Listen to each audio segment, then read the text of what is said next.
Welcome to our channel. If you have a SunTrust virtual card and want to activate it for online shopping, follow these simple steps to start making secure digital purchases. Step 1.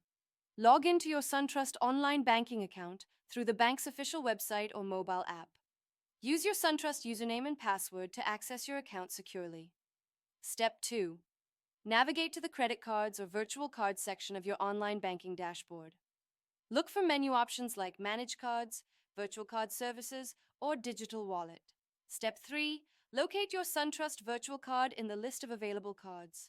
The virtual card details, including the card number, expiration date, and CVV code, should be displayed on screen. Step 4. Look for an Activate Card button or similar option next to your virtual card information. Click on this button to initiate the activation process. Step 5.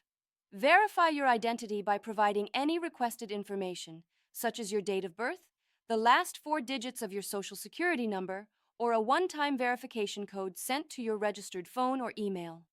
Step 6. Review and accept the terms and conditions for using your SunTrust virtual card if prompted. This ensures you understand the card's usage policies and security features. Step 7. Once the activation is confirmed, you can immediately use your SunTrust virtual card for online purchases. Copy the card details from your online banking portal or add them to your browser's autofill feature for convenience. Step 8. Make a test purchase at a trusted online retailer to verify your virtual card is working correctly. Check your transaction history in your SunTrust account to confirm the purchase was processed successfully and your card is fully functional. Don't forget to like this video and subscribe to our channel.